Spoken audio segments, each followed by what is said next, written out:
भाद्र महिनाको शुक्ल पक्षको चतुर्दशीलाई अनन्त चतुर्दशी भनिन्छ।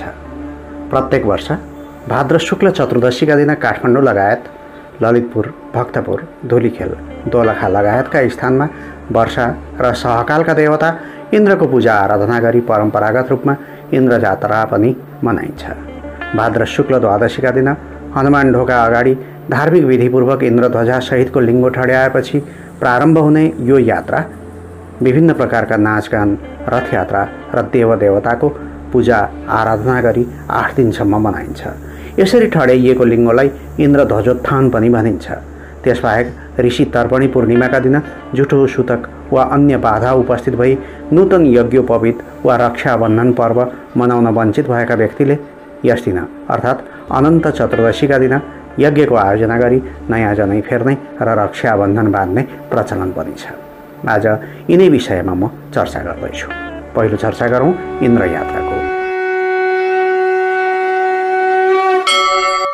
इन्द्र जात्रा काठमाडौँ लगायत ललितपुर, भक्तपुर, धुलीखेल र दोलखा लगायतका स्थानमा वर्षा र सहकालका देवता इन्द्रको पूजा आराधना गरी परम्परागत रूपमा नेवारहरूले मनाउने जात्रा हो।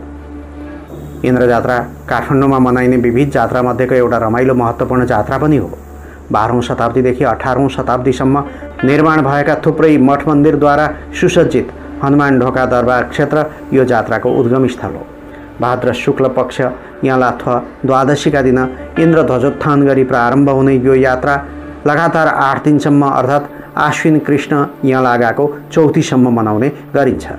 अन्तिम दिन इन्द्र ध्वजपातन नगरुन्जेलसम्म लगातार 8 दिनसम्म बडो हर्ष, उमङ्ग र खुसियालीका बीचमा विभिन्न नाचगान र रथयात्रा गरी यो जात्रा सम्पन्न गर्ने प्रचलन छ। यस पर्वको मुख्य दिन भाद्र शुक्ल पक्षको चतुर्दशी अर्थात् अनन्त चतुर्दशीको दिन हुन्छ, जसलाई इन्द्र जात्रा र कुमारी जात्रा पनि भन्ने गरिन्छ। उपत्यकामा प्रचलित लोक आहान अनुसार इन्द्रले आफ्नी आमाले वसुन्धरा व्रत लिएको अवसरमा उक्त व्रतको प्रयोजनका लागि काठमाडौँमा आई पारिजातको फुल टिपेको कुरा बताइन्छ। त्यसरी फुल टिप्न खोज्दा इन्द्रले निकै शास्ति खेप्नु परेको थियो। उनलाई फुल टिपेकोदेखि स्थानीय नरनारीले चोर सम्झी नियन्त्रणमा लिई डोरीले पाता कसी बीचमा सडकमै जात्रा गरेका थिए। त्यसरी जुन दिन इन्द्रलाई पाता कसी लडाइएको थियो त्यसै दिनदेखि उपत्यकामा इन्द्र जात्रा मनाउने गरिएको हो। छोरो बिलखबन्नमा परेको थाहा पाएपछि इन्द्रकी आमा अदिति स्वयं पृथ्वी तलमा आई आश्विन कृष्ण चतुर्थीका दिन उनलाई छुटाएर स्वर्गमा लिएर जान्छन्। यसरी छोरालाई बन्धनबाट मुक्त गराउने इन्द्रकी आमाले काठमाडौँवासीलाई छोराको सट्टामा कुहिरो दिने बाचा गरेकी हुन्छन्। अहिले पनि भदौ असोजमा उपत्यकामा कुहिरो लाग्यो भने उक्त कुहिरोले गर्दा धान बाली सप्रने भयो र समयमा पाक्ने भयो भने बुढापाकाले कुराकानी गर्ने गर्दछन्। प्रत्येक वर्षको भाद्र शुक्ल द्वादशी अर्थात् वामन द्वादशीका दिन बसन्तपुरको हनुमान ढोका अगाडि धार्मिक विधिपूर्वक इन्द्र ध्वजासहितको लिङ्ग ठड्याउने काम गरिन्छ। उक्त दिनलाई इन्द्र ध्वजोत्थान भन्ने गरिन्छ। त्यस दिनदेखि इन्द्र जात्रा प्रारम्भ भएको मानिन्छ। त्यसपछि यस जात्राका क्रममा किसिम किसिमका नाचगान, रथयात्रा र देवी देवताको पूजाआजा गरी 8 दिनसम्म यो पर्व मनाइन्छ। वामन द्वादशी भन्दा केही दिन पूर्व नै काभ्रे बलाञ्चोक जिल्लाको उग्रचण्डी नाला स्थित जङ्गलमा तान्त्रिक विधिद्वारा पूजा गरी एउटा बोको छोडिन्छ। उक्त बोकाले सबैभन्दा पहिले छोएको रुख काटी भाद्र शुक्ल एकादशीका दिन विधिपूर्वक इन्द्र ध्वजाको लिङ्गो तयार पार्ने काम हुन्छ। भोलिपल्ट हनुमान ढोका दरबार क्षेत्रमा रहेको काल भैरवको विशाल मूर्ति अगाडि धार्मिक विधिअनुसार उक्त लिङ्गो ठड्याएपछि इन्द्र जात्राको चहल पहल सुरु हुन्छ।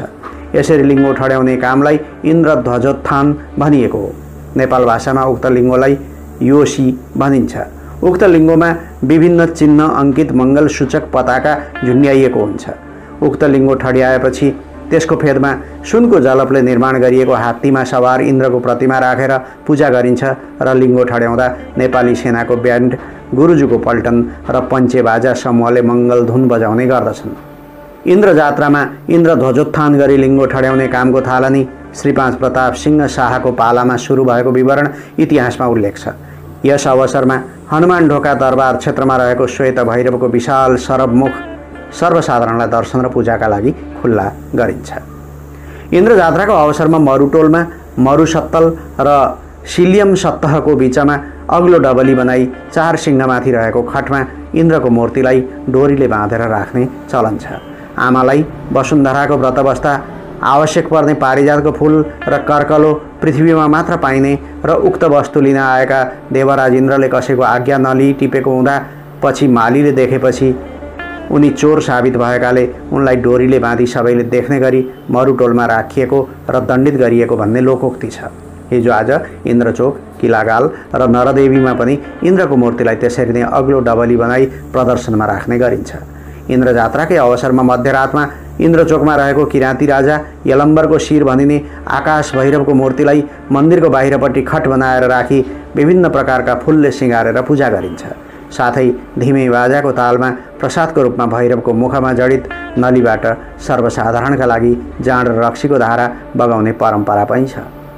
लिङ्गो गाडेको तेस्रो दिन अर्थात् भाद्र शुक्ल अनन्त यलाथुवा चतुर्दशीका दिन कहने या भनेर हनुमान ढोका लगायतका क्षेत्रमा जीवित देवीका रूपमा रहेकी कुमारी गणेश र भैरवको रथ यात्रा गर्ने परम्परा पनि छ।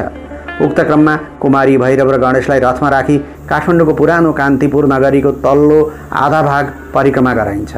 यो जात्रा गर्नुअघि हनुमान ढोकाको गद्दी बैठकमा राष्ट्र प्रमुख उपस्थित भई गणेश भैरव र कुमारीको पूजा गरी जात्रा हेर्नुपर्ने चलन छ।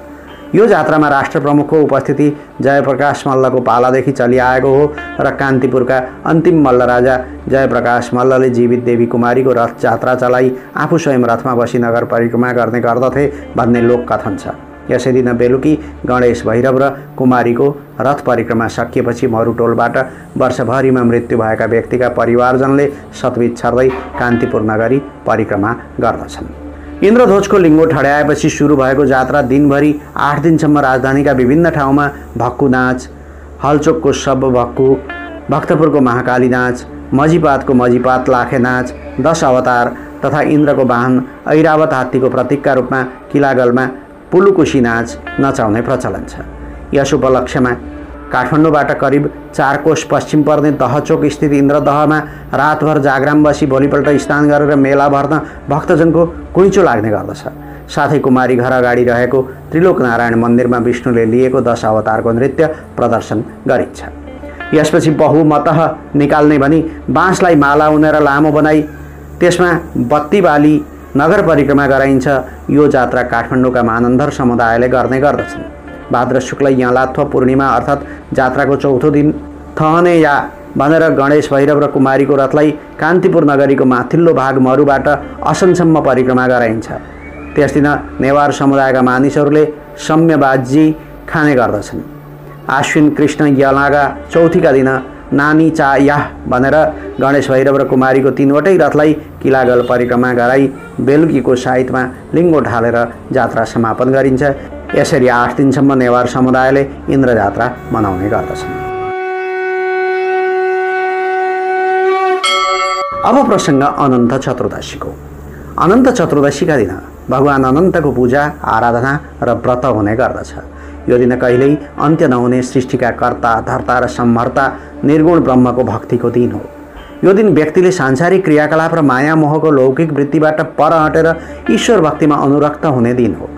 यस दिन भगवान विष्णुको वैदिक पद्धतिद्वारा पूजाआजा गरी भक्तिको स्मृति तन्तु मानिने अनन्त डोरो बाँध्ने चलन छ। यस दिन धनधान्य, सुख समृद्धि र पुत्रादिको कामना पूर्तिका निमित्त अनन्त व्रत लिने चलन पनि छ।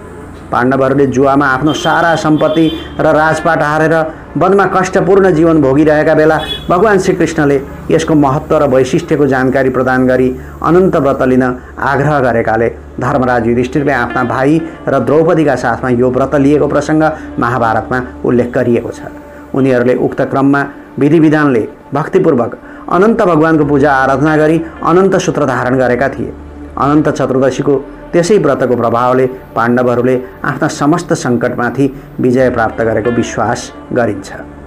मूलतः अनन्त चतुर्दशीका दिन अनन्तका रूपमा भगवान विष्णुको पूजा गरिन्छ। रुवा, रेशमी धागो वा कुशले बनाएको 14वटा गाँठो भएको अनन्तको निर्माण गरी पुरुषले दाहिने र नारीहरूले देब्रे हातको नारीमा अनन्त धारण गर्ने प्रचलन छ। रुवा वा रेशमको धागोलाई कुमकुमको रङद्वारा रङ्गाउने पनि गरिन्छ। यस पूजा र व्रतलाई आस्था र निष्ठा हुने नरनारीले व्यक्तिगत वा पारिवारिक रूपमा आयोजना गरिने अनुष्ठान हो। तर जनै पूर्णिमा वा जन्माष्टमी जस्तो यस पर्वमा कुनै सामाजिक धार्मिक उत्सव भने हुँदैन। अग्नि पुराण लगायत अन्य धार्मिक ग्रन्थहरूमा अनन्त चतुर्दशीको व्रत लिने विधि र महात्म्यको वर्णन गरिएको छ। यस दिन कलशको जलमा स्थापना गरिएको तथा कुशबाट निर्मित भगवान श्रीहरिको प्रतिमाको पूजा गरिन्छ। अनन्त चतुर्दशीको व्रत लिई पूजा सम्पन्न गर्न धूप दीप चन्दन अक्षता पुष्प नैवेद्य आदिको आवश्यकता हुन्छ। व्रत लिने व्यक्तिले प्रातःकालमा स्नान आदि नित्य कर्महरूबाट निवृत्त भई शुद्ध वस्त्र आदि पहिरी कुनै पवित्र नदीको तटमा वा घरभित्रै पूजा स्थलमा गई पूजा वेदीको निर्माण गरी त्यसको मध्यभागमा एउटा कलशको स्थापना गर्नुपर्दछ। कलशमाथि एउटा थाली राखी त्यसमा अष्टदल कमलको रचना गरी त्यसको केन्द्रमा कुशबाट निर्मित अनन्त भगवान विष्णुको प्रतिमा स्थापना गर्नुपर्दछ। यसपछि कुमकुम केसरी वा बेसारबाट रङ्गाएर बनाएको काँचो धागोबाट 14 ग्रन्थीयुक्त अनन्तको निर्माण गरी त्यसैको समीपमा स्थापना गर्नुपर्दछ। त्यसपछि ओम अनन्ताय नमः यस मन्त्रले भगवान विष्णु तथा अनन्त सूत्रको षोडशोपचार विधिले पूजा गर्नुपर्दछ। पूजाको समाप्तिपछि यथोचित दानादि गरी भगवान हरिको नाम संकीर्तन मन्त्रोच्चारण र कथा श्रवण गरी दिन बिताउनु पर्दछ। व्रत सम्पादन गर्ने व्यक्तिले चामलको एक पाथी पिठोबाट तयार गरिएका रोटीहरू भगवानलाई भोग लगाई पूजा सकिएपछि त्यसको आधा भाग ब्राह्मणलाई दान गर्दछन् र बाँकी आधा भाग स्वयं आफैले खाने गर्दछन्। यो व्रत लिएको दिन चामल र नुन बार्ने नियम छ। यदि यस व्रतलाई लगातार 14 वर्षसम्म लिने हो भने व्रतालुले मरणोपरान्त सजिलै विष्णुलोक प्राप्त गर्न सक्दछ भनी यसको महात्म्यमा उल्लेख गरिएको छ। यस व्रतलाई सम्पादन गर्ने प्रसङ्गमा भने केही मतमतान्तर छन्। जस्तै माधवले काल निर्णयमा यो व्रत मध्याह्नकालमा सम्पादन नगरेर सूर्योदयबाट गणना गरी प्रातःकालको 3 मुहुर्तसम्म लिनु उपयुक्त भनेका छन्। तर निर्णय सिन्धुले यस मतको खण्डन गर्दै उदय तिथि चतुर्दशी हुनुपर्ने र मध्याह्नकालसम्म चतुर्दशी तिथि भएको सर्वोत्तम हुने कुरा लेखेको छ। अनन्त चतुर्दशीमा भगवान विष्णुको प्रार्थना गर्ने मन्त्र यस प्रकार छ। अनन्तं विप्रवर्गञ्च तथा कुमकुमवर्णकं फणासहस्र संयुक्तं तं देवं प्रणमाम्यहं सदा भूयात् प्रसन्नो मे भक्तानाम भयङ्कर। हे वासुदेव, यस अनन्त संसार रूपी महासमुद्रमा डुबेका मानिसहरूको रक्षा गर्नुहोस् तथा तिनलाई अनन्तका रूपको ध्यान गर्नमा संलग्न गराउनुहोस्। अनन्त रूप भएका हजुरलाई नमस्कार छ। अग्निपुराणमा अर्को एउटा श्लोक छ। अनन्त सागर महासमुद्रे मग्नान् समभ्युद्धर वासुदेव अनन्त रूपे विनियोजितात्मा ह्यनन्त रूपाय नमो नमस्ते। यी मन्त्रले भगवान विष्णुको पूजा गरेर व्यक्तिले आफ्नो हातको पाखुरामा वा गलामा मन्त्रोच्चारणपूर्वक अनन्त भनी प्रतिष्ठा गरिएको धागो धारण गरी अनन्त चतुर्दशीको व्रत सम्पादन गरेमा सुख समृद्धि दाम्पत्य सुख सुस्वास्थ्य प्रसन्नता र अन्त्यकालमा मोक्ष प्राप्त गर्ने विश्वास गरिन्छ। यस धागोमा प्रयुक्त अनन्त शब्दले भगवान हरिको र 14वटा गाँठाले हरिद्वारा उत्पन्न 14वटा स्वर्गादि लोकहरूको प्रतीकात्मक अर्थ वहन गरेको छ। हेमाद्रीको व्रतखण्डको भाग 2 मा अनन्त व्रतको विवरण विशद रूपमा उल्लेख गरिएको छ। अब म अनन्त चतुर्दशीको व्रत कथा उल्लेख गर्दैछु। एकपटक महाराज युधिष्ठिरले राजस्वीय यज्ञ गरे। त्यस समयमा यज्ञ मण्डपको साजसज्जा राम्ररी गरिएको थियो। देख्दा पनि उक्त यज्ञ मण्डप सुन्दर र अनुपम देखिन्थ्यो। त्यो यज्ञ मण्डपको कालीगढी यति अद्भुत र मनोरम थियो जसमा जल र स्थलको भिन्नता छुट्टिँदैनथ्यो। जलमा स्थलको र स्थलमा जलको प्रतीत हुन्थ्यो। साँच्चीकै सावधानी अपनाउँदा पनि अधिकांश व्यक्तिहरू त्यहाँ पुग्दा प्रायशः झुक्किने गर्दथे। एकपटक कतैबाट घुमघाम गर्दै दुर्योधन पनि त्यस यज्ञ मण्डपमा आइपुगे। उनी युधिष्ठिरका बडाबा धृतराष्ट्रका छोरा थिए। उनी अचम्म मान्दै त्यस यज्ञ वेदीको निरीक्षण गरिरहेका थिए। त्यसै क्रममा उनले पानी नभएको ठाउँमा पानी छ भन्ने ठानी आफूले लगाएको धोती उचाल्नु परेको थियो भने एक ठाउँमा त पानीले भरिएको तलाउमा सामान्य जमिन ठानेर ठमठम हिँड्दा नराम्ररी पछारिनु परेको थियो। यसरी दुर्योधन हिँडेडुलेको दृश्यलाई द्रौपदीले निहालिरहेकी थिइन्। दुर्योधन पछारिएपछि उनी खित्का छाडेर हाँसिन् र अन्धाको छोरो अन्धो भन्दै दुर्योधनको उपहास गर्न थालिन्। द्रौपदीको उपहासका कारण उनको हृदयमा बाण झैँ बिज्न थाल्यो। उनी नराम्ररी चिडिए र उनको मनमा द्वेष उत्पन्न भयो अनि उनले पाण्डवहरूलाई द्युत क्रीडामा हराएर द्रौपदीले गरेको उपहास र अपमानको बदला लिने विचार गरे। अनि हस्तिनापुरमा युधिष्ठिरलाई सपरिवार निमन्त्रणा गरी बोलाएर मामा शकुनीको सहायताले कलछल र बल गरी पाण्डवहरूलाई द्युत क्रीडामा पराजित गरे। जुवामा खेल्दा गरेको बाचा भन्धन अनुसार हारेपछि पाण्डवहरूले 12 वर्षसम्म वनवासमा बस्नु पर्यो र किसिम किसिमका कष्ट सहनु पर्यो। वनवासमा रहेका बेला भगवान श्रीकृष्ण पाण्डवहरूलाई भेट्न आउँदा युधिष्ठिरले उनीसित आफ्नो दुःख सुनाए र दुःख हटाउने उपाय सोधे। त्यसपछि श्रीकृष्णले आज्ञा गर्नुभयो, हे युधिष्ठिर, तपाईँले विधिपूर्वक भगवान अनन्तको व्रत गर्नुभयो भने अहिलेको दुःख र सङ्कटबाट छुटकारा पाउनुहुनेछ। तपाईँले गुमेको राज्य पुनः प्राप्त गर्नुहुनेछ।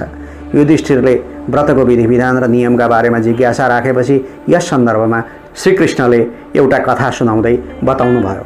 प्राचीन कालमा सुमन्त नामका एकजना तपस्वी ब्राह्मण थिए।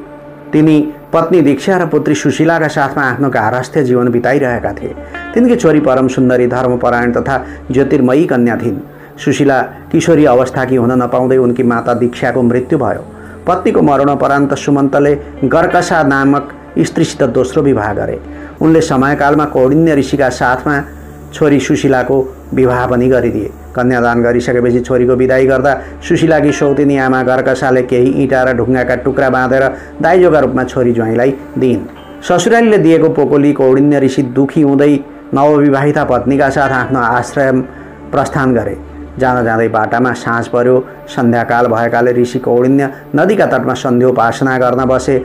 सुशीला पतिको सन्ध्योपासनाको समाप्तिको प्रतीक्षा गर्दै थिइन्। त्यसै बेला उनले नदीको अर्को किनारमा केही स्त्रीहरू राम्रा राम्रा लुगामा ठाटिएर पूजाआजामा संलग्न रहेको दृश्य देखिन्। उनी उक्त स्थानमा गइन् र तपाईँहरूले के गरेको भनी जिज्ञासा राखिन्। ती महिलाहरूले आफूहरूले अनन्त चतुर्दशीको व्रत लिएको बताए र विधिपूर्वक उक्त व्रतको महत्ता पनि बताइदिए। संयोगले त्यही दिन अनन्त चतुर्दशी थियो। त्यसैले सुशीलाले त्यहीँ बसेर उक्त व्रतको अनुष्ठान गरिन् र 14वटा गाँठा भएको डोरो हातमा बाँधिन् र पति भए ठाउँमा फर्केर आइन्। त्यसपछि उनीहरू घरतर्फ लागे र केही समयमा घरमा पुगे। सुशीलाले नदी तटमा अनन्तको व्रत लिई अनन्त सूत्रको धारण गरेकी हुनाले उनलाई माइतीले दाइजोमा दिएका इँटा र ढुङ्गा हिरा जवाहिरातका रूपमा परिणत भए एवं केही दिनमा नै तिनीहरूको घर पनि धनधान्यले भरिपूर्ण भयो। एक दिन कौडिन्य मुनिको दृष्टि आफ्नी पत्नीको देब्रे हातको पाखुरामा बाँधिएको अनन्त सूत्रमा पुग्यो। त्यस धागोलाई देखेर ऋषि भ्रमित भएर उनले पत्नीसित सोधे, होइन, तिमीले मलाई बसमा राख्न यो सूत्र बाँध्यौ कि क्या हो? कौडिन्यले सुशीलासित यसरी पाखुरामा बाँधिएको डोरोका बारेमा प्रश्न र जिज्ञासा राख्दा सुशीलाले विनम्रतापूर्वक आफूले नदीका किनारमा थाहा पाएका यावत वृत्तान्त बताइदिन्। ऐश्वर्यको मातमा अन्धा भएका कौडिन्य ऋषिलाई त्यस डोरोप्रति विश्वास भएन र उनले आफ्नी पत्नीको सही कुरालाई पनि गलत ढङ्गले बुझ्ने प्रयास गरे अनि सुशीलाले धारण गरेको अनन्त सूत्रलाई जादु मन्त्रबाट सिद्ध गरिएको वशीकरण गर्ने डोरो ठानेर चुडाल्दै यज्ञको आगोमा मिल्काइदिए। उनले गरेको त्यस दुष्कर्मका कारण भगवान अनन्तको अपमान भयो। फलस्वरूप तुरुन्त तिनको सारा श्री सम्पत्ति र ऐश्वर्य नष्ट भयो। घरमा दरिद्रता बढ्दै गर्दा खिन्न भएका ऋषिले एक दिन आफ्नी पत्नीसित खिन्नता प्रकट गरे। यसै अवसरमा सुशीलाले अनन्त भगवानको डोरो डढाएको प्रसङ्ग कोट्याइन्। ऋषिले पछुतो माने र अनन्त डोरो कसरी निर्माण गर्ने तथा यस व्रतको विधि के होला भनी उपाय खोज्न वनतर्फ प्रस्थान गरे। उनले वनमा धेरै दिनसम्म यता र उता भौतारिनु पर्यो। अन्त्यमा अत्यन्त निराश भई निर्बल हुन पुगेका ऋषि कमजोरीका कारण जमिनमा पछारिएर मूर्छा परे। ऋषि पछारिएर मूर्छित भएको ठाउँमा अनन्त भगवान प्रकट हुनुभयो र उनलाई सम्बोधन गर्दै भन्नुभयो, हे ऋषिवर, तिमीले मेरो तिरस्कार गरेका थियौ, त्यसैले तिमीले यत्तिका दुःख र कष्ट भोग्नु पर्यो। तिमी दुखी भयौ, अहिले तिमीले पश्चाताप गरेका छौ, त्यसैले म तिमीसँग प्रसन्न छु। अब तिमी घर गएर विधिपूर्वक अनन्त व्रत गर। 14 वर्षसम्म प्रतिवर्ष विधि विधानपूर्वक यो व्रत सम्पादन गर्यौ भने तिम्रा समस्त दुःख नष्ट हुनेछन्। तिमी धनधान्यबाट सम्पन्न हुनेछौ। कौडिन्यले भगवान अनन्तले बताएको विधिलाई अनुसरण गरी अनन्तको व्रत सम्पादन गरे र सारा क्लेशहरूबाट मुक्ति प्राप्त गरे। भगवान श्रीकृष्णको मुखारविन्दबाट यो कथा प्रसङ्ग सुनेपछि युधिष्ठिरले पनि अनन्त भगवानको व्रत लिए र व्रतको प्रभावले पाण्डवहरू महाभारतको युद्धमा विजयी भए तथा चिरकालसम्म राज्य गर्ने अवसर प्राप्त गरे तथा अन्त्यलोकमा वैकुण्ठ वास भयो। आदरणीय दर्शक, इन्द्रजात्रा र अनन्त चतुर्दशी महत्त्वपूर्ण पर्वहरू, एउटा लोक पर्व काठमाडौँ उपत्यकामा विशेष प्रचलित र एउटा शास्त्रीय पर्व अनन्त चतुर्दशी, यी दुवैको महत्त्वको चर्चा गर्दै थिएँ। अब आजको यो बसाइबाट म प्रस्तुता कृष्णप्रसाद कोइराला बिदा चाहन्छु। नमस्कार। यहाँहरूको आजको दिन मङ्गलमय रहोस्, शुभ रहोस्, सफल रहोस्, यही छ मेरो शुभकामना।